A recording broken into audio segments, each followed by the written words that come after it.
and welcome. I was delighted to be asked by Yvonne to chair this prestigious lecture this evening for a number of reasons. Obviously, I want to support the important work of the Jewish Museum, the Irish Jewish Museum here.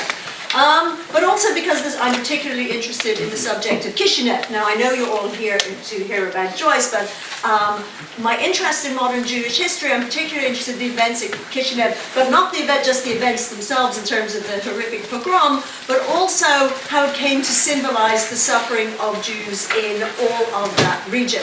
And finally, last but not least, I was delighted to be asked to introduce the speaker, a most erudite and accomplished scholar, and a very good friend of mine as well. The Irish Jewish Museum has been presenting an annual BloomsDay lecture in conjunction with the James Joyce Centre since 2011. The lecture highlights and explores Jewish associations and meaning in Joyce's work. Some of the distinguished speakers in the past have been eminent Joycean scholars and writers: Terence Gilleen, Louis Lenton, Marilyn Taylor, Jean-Paul Leon, Neil Davison, and Marilyn Reisbaum. This year's speaker is Dr. Anne-Marie Darcy, who is the Associate Professor of Medieval and Renaissance Literature and Language in the School of Arts at the University of Leicester. She is a Fellow of the Society of Antiquaries and Visiting Research Fellow at the School of English, Trinity College, Dublin. She's a graduate of Trinity College, Dublin, where she continues to lecture on occasion, and I have to say she has taught for my students, and they absolutely loved her courses, so you're in for a treat this evening. And she's also lectured at the National University of Ireland, Maynooth. She has published a number of articles on Joyce's treatment of such topics as libel law, Freemasonry, medieval Irish and place law, Dublin's water supply, anti-Semitism, medieval Irish manuscripts, the Eucharistic Congress of 1932, and Araby as a Grail quest. She was the principal investigator of an exhibition in Marsh's Library, Dublin, on James Joyce, Apocalypse and Exile, which ran from 2014 to 2015 and is now available online, but don't take your phones out now to check it. She is currently completing a monograph entitled Joyce and the Irish Middle Ages, Saints, Sages and Insular Culture. Now, this is the first monograph devoted to Joyce's engagement with the insular period, specifically the influence of Irish learning and artistry on Britain and the continent from the 6th to the 12th centuries. She's also author of a number of other monographs and articles. This evening, she is going to speak on Those Jews They Said Killed the Christian Boy, the Shadow of Kishinev in Ulysses. In the Cyclops episode of Ulysses, Leopold Bloom defines his Jewishness in racial terms. Part of his Irish identity are his roots in another race, that is, hated and persecuted, and now, this very moment, this very instant. He does this while facing down the citizen, in part a jaundiced portrait of Michael Cusack, the County Clare teacher who was one of the founders of the Gaelic Athletic Association, who was not actually an anti-Semite. And there he is there, looking slightly like an overgrown leprechaun. Yet, the notoriously anti-Semitic citizen and his cronies, gathered in the snug of Barney Kiernan's pub in Little Britain Street, next slide please, thanks, insist on defining Joyce's Jewishness in religious terms. Now, this deliberate shift in perspective is not only informed by Joyce's extensive knowledge of patristic and medieval anti-Judaic polemic, but also situates this knowledge in the aftermath of the most notorious pogrom during the dawning era of mass communication. This pogrom, which centered on the Bessarabian city of Kishinev, now Chisinau, in the capital of Moldova, over Easter in 1903, involved that most pernicious of medieval myths, the accusation of ritual murder in the outlying town of Dubarossi, now Dubasari.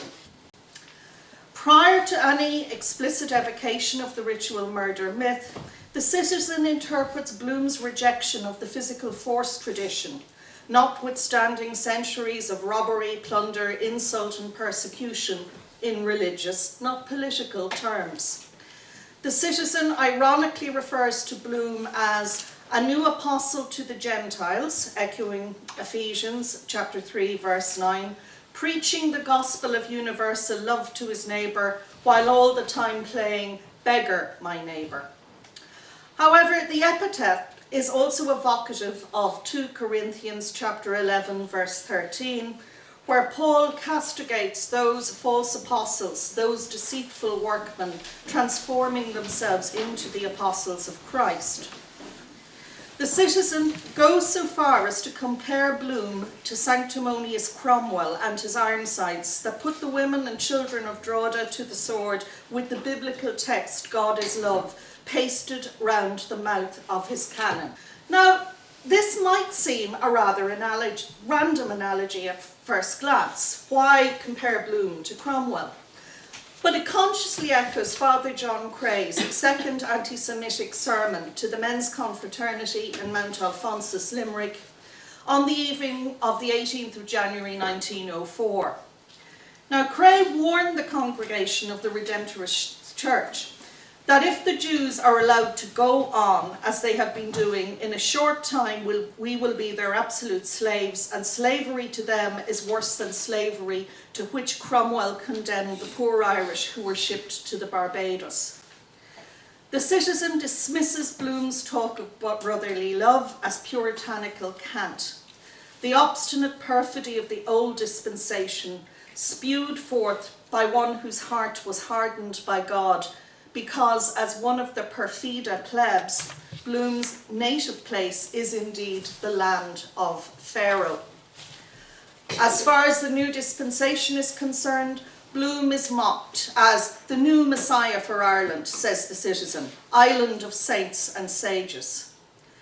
And this is ultimately suggestive of the Judaizing, Christo-mimetic Antichrist of medieval imagination, whereby the son of perdition, described in 2 Thessalonians chapter 2 verse 3, is welcomed as the new Messiah. In his apparent desire to kill Bloom as Antichrist before the last gospel, it might seem that the Citizen casts himself in the role of Michael the Archangel, a play on Michael Cusack's name, defender of Ireland and vigilant angel of the church militant, who has disarmed and menaced her heresiarchs through the course of history. Indeed, Michael is not only the patron saint and namesake of Michael Cusack, he is also the destroyer of Antichrist in the early Christian tradition in Ireland specifically. However, it is clear by the end of Cyclops that the Citizen represents another type of medieval monocular Antichrist peculiar to Ireland and Irish areas of cultural influence since at least the 8th century. So there's a complete twist in what initially appears to be a parallel between Bloom and the Antichrist. What Joyce is in fact saying is that the Citizen is the Antichrist. There are numerous studiously drawn echoes of patristic and medieval anti-Judaic polemic, which inform the Citizen's deceptively scattershot responses to Bloom. In the first instance, there is a distinct echo of the ritual murder myth, which is economically combined with the myth of the male menses, in the speculation surrounding the infant Rudy Bloom's death. "Oh, begod," says Ned, "you should have seen Bloom before that son of his died that was born. I met him one day in the South City markets buying a tin of Eve's food, 6 weeks before the wife was delivered." "En ventre sa mère," says JJ. "Do you call that a man?" says the Citizen. "I wonder, did he ever put it out of sight?" says Joe. "Well, there were 2 children born anyhow," says Jack Power. "And who does he suspect?" says the Citizen. Now, certain critics have suggested that the Hiberno-English idiom "to put it out of sight" begs the question as to whether Bloom has ever had sex, while others maintain that it suggests that Bloom is rampantly libidinous instead of impotent and womanly. Yet there is no evidence that out of sight refers to coition in Irish slang. It is rather a euphemism for being dead or buried, or being to all intents and purposes dead and buried. As Bloom himself puts it in Hades, as the clay falls softly in Paddy Dignam's coffin in Glasnevin Cemetery, out of sight, out of mind. However, in terms of Joe Hines's allegation that against Bloom in Cyclops, we need to distinguish between the ritual murder myth, which is the belief that all Jews kill Christians for ritual purposes, and the blood libel, which is the allegation that in doing so, Jews extract blood for their rites or for magic. That Bloom would do away with his own son because he knows that Rudy is ecumen of Christian blood, as Chaucer's prioress puts it, that is, blood which is not his, is perhaps the most poisonous smear against Bloom's character in the entire work. Now, in Holy Catholic Ireland, as Bloom notes, the gates of mercy are all shut up when it comes to suicide, as in the case of his father, or infanticide, the two emblematic sins of populous Israel in medieval anti-Judaic polemic. So around Bloom, we have this 1,000-year-old suggestion of both unpardonable sins. Suicide, the unpardonable sin against the Holy Ghost, was identified as a specifically Jewish sin because of the hardness of Jewish hearts.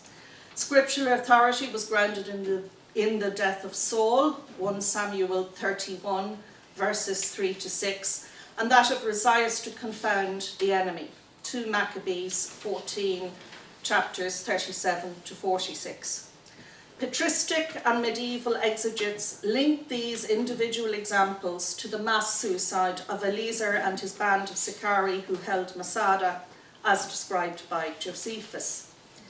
Now, by the Middle Ages, the Jewish people were definitively linked with the espousal of mass suicide in hopeless defiance of their assailants, due to the pogrom of 1096, which launched the First Crusade in the Rhenish episcopal cities, in which many Jews died at their own hands or at those of members of their communities to avoid defilement. However, the most widely reported incident took place in York in 1190 on what became known as Shabbat ha-Gadol, during which the besieged Jews of York, immured in a keep on the site of Clifford's Tower, were alleged to have cut each other's throats to avert capture and certain death at the hands of the mob below. The particular identification of Jews with suicide was compounded in the later medieval imagination by contemporary accounts of the 1321 pogrom, sparked by an alleged conspiracy of the collective part of lepers, Jews and Muslims to poison the wells of France, most notably at Chinon and Vitry.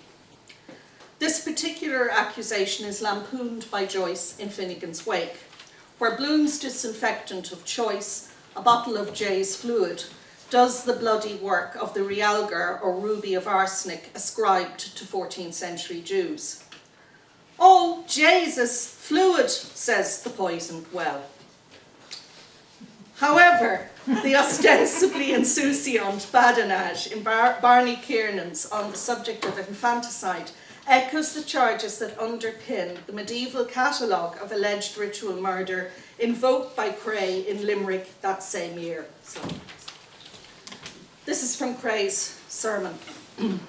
"They slew St. Stephen, the first martyr, and St. James the Apostle, and ever since, as often as opportunity offered, they did not hesitate to shed Christian blood. And that even in the meanest and most cruel manner, as in the case of the holy martyr St. Simeone, who, though a mere child, they took and crucified out of hatred and derision for our Lord Jesus Christ." Now here, Creagh refers to Simon Unferdorben of Trent, called Sancti Simeonus in the Old Roman Martyrology for the 24th of March, allegedly crucified and drained of his blood to make matzah over Easter 1475. However, Creagh does not invoke the blood libel specifically. In response to this initial outburst, and at the behest of Elias Bear Levin, the Limerick rabbi, Michael Davitt wrote his own powerful J'accuse, which was published in the Freeman's Journal on the 18th of January 1904.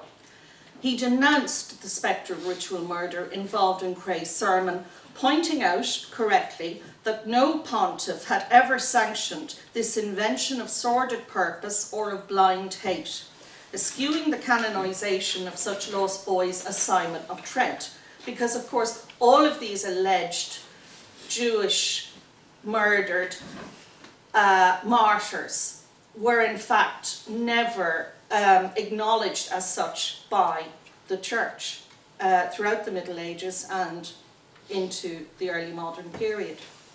He also reminded his audience that it was atrocious language like this, which in May last was responsible for some of the most hideous crimes possible to perverted humanity. Now here Davitt is referring to similar accusations surrounding the death of a young boy that had partly led to the pogrom in Kishinev that began the previous Easter. At the dawning of 1904, Kishinev was a name to conjure with because the level of brutality at Kishinev, or more accurately, the way in which this brutality was represented, reported and disseminated worldwide was unprecedented. So that the massacre became, at least until the Shoah, a code word for the brutalization and vulnerability of Jews, the most traumatic event in modern Jewish memory. For Jews worldwide, Kishinev became, in Chaim Nahaim Bielik's memorable epithet, the city of slaughter. In addition to his heroic status as the founder of the Land League, Davitt's denunciation was endowed with exceptional authority by his travels in the Kherson and Bessarabian gubernias of the Russian Pale of Settlement, as a special correspondent for Hearst newspapers in the wake of the massacre. Now, Davitt reached Kishinev in mid-May, and his reports for the New York American had a marked effect on moulding public opinion. He went on to publish a book in the same year, Within the Pale, the true story of anti-Semitic persecution in Russia, based on these reports.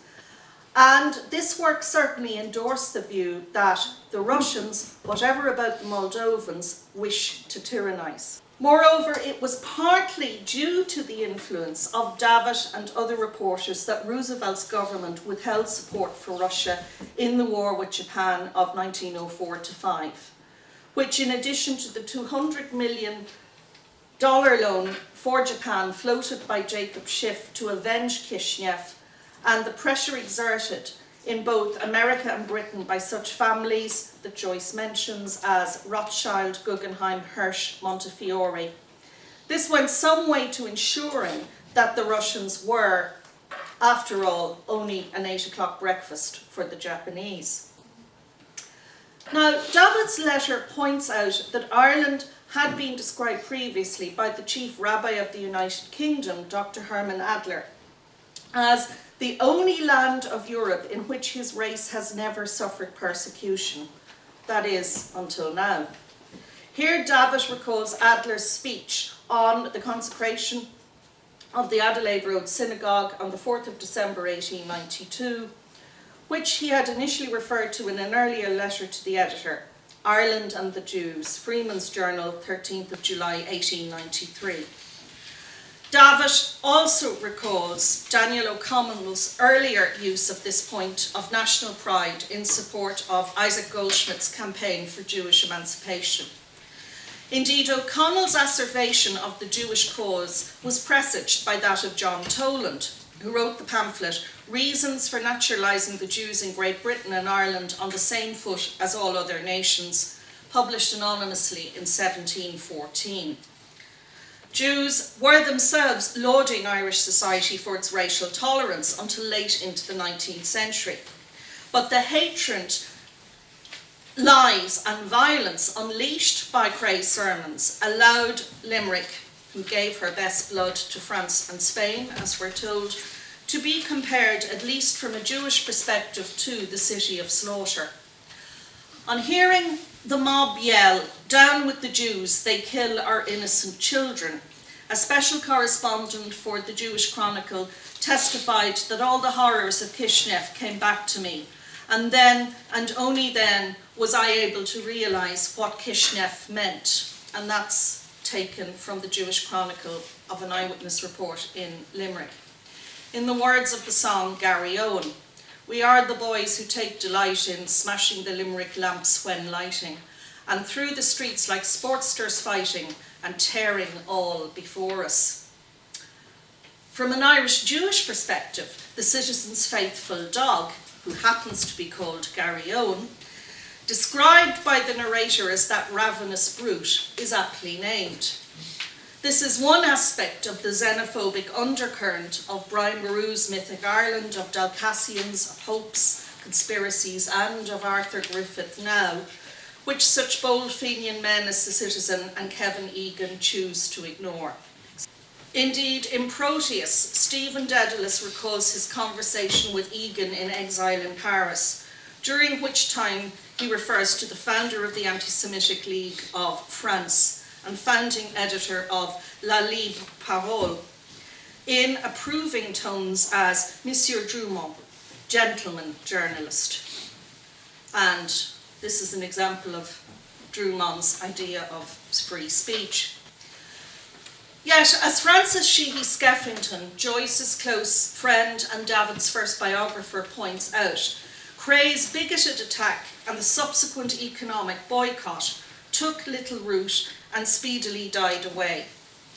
Sheehy Skeffington states, "Davitt was, however, the one public man to denounce it as an outrage upon the fair fame of the Irish people and to vindicate the Jews as a race from the imputations wantonly cast upon them by the pinchbeck inquisitor of Limerick," which I think is a very memorable phrase to describe Creagh. Certainly Stephen's employer, Garrett Deasy, who is a virulent anti-Semite, albeit on the other side of the confessional divide to the Citizen and Kevin Egan, is undoubtedly aware of Davitt's commination of Creagh. This is reflected in his apparently random musings in Leicester on Jews being the sign of a nation's decay. Wherever they gather, they eat up the nation's vital strength. And here it is worth noting that there has been no discussion about Jews or Judaism with Stephen up to this point. It just pops up. Deasy's remarks seem out of context, but they are precipitated by writing an open letter from Dalkey for the press in the wake of Davitt's letters from Dalkey to the press. And I don't think this is a coincidence. In a masterly example of Joycean irony, Deasy composes a very different letter to the editor, albeit also dispatched from Dalkey, like Davitt's, on the topic of foot and mouth, with which there could be no possible connection. Yet, in observing to Stephen that they say that Ireland has the honour of being the only country which never persecuted the Jews, it would appear that Deasy makes a direct reference to Davitt's first letter to the Freeman's Journal. Certainly, as a staunch Dublin unionist, he is not an Ulsterman, Deasy would view Davitt's reminder that the Irish Parliament, in the year 1747 or thereabouts, issued a rebuke to a then anti-Jewish outbreak in England, openly condemned such anti-Christian violence and extended a welcome to oppressed Jews to the shelter of the then laws of Ireland, as yet another good reason for voting for that Parliament's dissolution. In his response, Creagh pointed out, in a manner worthy of Joyce's fellow anti-Semite across the sectarian divide, that should Davitt wish to hold up the Irish Parliament of the 18th century as a model, he would be advised to study Lecky's History of the 18th century. Like Deasy, Creagh apparently concurs with the staunchly Protestant Unionist historian in his belief that Ireland at that time had no bitterer enemy than its own parliament. However, Creagh is actually making a sarcastic allusion to the Irish Parliament's treachery in refusing to ratify the civil articles of the Treaty of Limerick, thus leading to the penal laws, a perspective shared by Joyce himself. In his Trieste lecture of the 27th of April 1907, known in English as Ireland, Island of Saints and Sages, Joyce reminds his audience of the false oath that the English made on the broken rock of Limerick, ably supported by the Irish Parliament in their perfidy. As John Wise Nolan remarks, to the citizen in Barney Kiernan's, remember Limerick and the broken treaty stone. Now, Bloom could not fail to be aware of Davitt's letters to the editor, given that he does canvassing for the Freeman, which is also his daily paper. Indeed, Bloom was inspired by the agrarian policy of Michael Davitt as a young man, having sought to emulate or even outstrip him, at least by his own account, as a back-to-the-lander. Even though he has fallen out of sympathy with the ultimate aim of the Land League, peasant possession, Bloom retains at least a modest interest in back-to-the-landism, which appears to be twofold. The Irish question of peasant proprietorship that had subsequently been solved by the Wyndham Land Act purchase of the previous year, 1903, but Bloom is still attentive to the Zionist dream of a return to the soil, as promoted by Moses Montefiore, who had denounced Creagh's sermons, but also by Davitt, who had visited Palestine as early as 1885. Sheehy Skeffington points out that Palestine particularly impressed him and prepared his mind for his subsequent adherence to Zionism as the only solution of the Jewish question. However, for Bloom, Palestine remains an unrealised destination. Standing in Dulu Glash's pork butchers, which is a fictive insertion into the contemporary streetscape, Bloom surveys the sheets of newspaper used as an outer wrapping. He took a page up from the pile of cut sheets. The model farm at Kinnereth on the lake shore of Tiberias can become ideal winter sanatorium. Farmhouse, wall-rounded, blurred cattle cropping. He held the page from him. Interesting. Read it nearer, the title, the blurred cropping cattle, the page rustling, a young white heifer. This advertisement refers to Havat Kinnereth, the agricultural training centre founded in 1908 by Arthur Ruppin under the auspices of the Palestine Land Development Company, while the adjacent Moshava or agricultural settlement was created in the same year on land purchased by Baron Edmond de Rothschild for the Jewish Colonization Association, founded in 1893 by Baron Maurice de Hirsch. The site consisted of the estates of Dalaika and El Deshune on the southern tip of Lake Kisenerith or Kinnereth. And that's an example of one of the bonds issued. I believe that there may be one of these in the museum's collection, going on Louis Hyman's book, but I'm not sure about that. Which is also known as the Sea of Galilee, which is that of Tiberias, John 6:1, as Joyce reminds us. While it is possible that Joyce draws on a relatively crisp reproduction of a highly detailed washed drawing which appeared in Theodore Herzl's newspaper Die Welt on the 2nd of April 1909, both the model farm and Moshava are described and illustrated in numerous accounts of the Zionist project, and you can actually see it on all of the bonds, what Joyce is describing. I don't think, as people have attempted to, that you can link it directly to this particular drawing in Die Welt. And these were freely distributed in Dublin.